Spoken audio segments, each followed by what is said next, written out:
CellC is, I'd call the challenger brand amongst the 4 mobile service providers in South Africa. We currently have about 9 million customers and the network is constantly growing. We wanted to make sure that everybody in the country knew that CellC was back and we were offering completely competitive and unique products.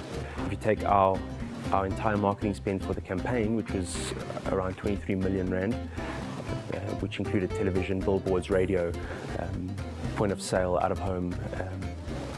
We spent 116,000 rand on the Google display network and reached over 8 million people.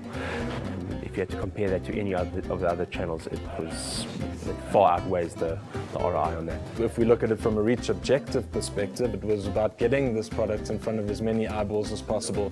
Once users are exposed to that, it's very easy to understand the intrinsic benefits of that for them in their daily usage and cell phone usage. What the Google Display Network does give you is the ability, for example, to reach 90% of the audience. The second thing that was definitely very important was to be very clever about the way that we frequency capped the campaign.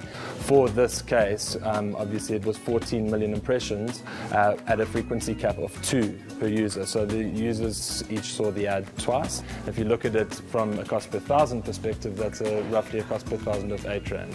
I think that there's a common misconception in terms of, particularly with Google Display, that you don't appear on premium sites. And I think this was a classic example of how that isn't true and how both locally and internationally our ads performed and were served on premium sites. When I was initially presented with the campaign idea, I'd say I was perhaps hesitant to believe that it was possible to reach that many people at that lower cost, especially for impression-based campaigns based on past experience.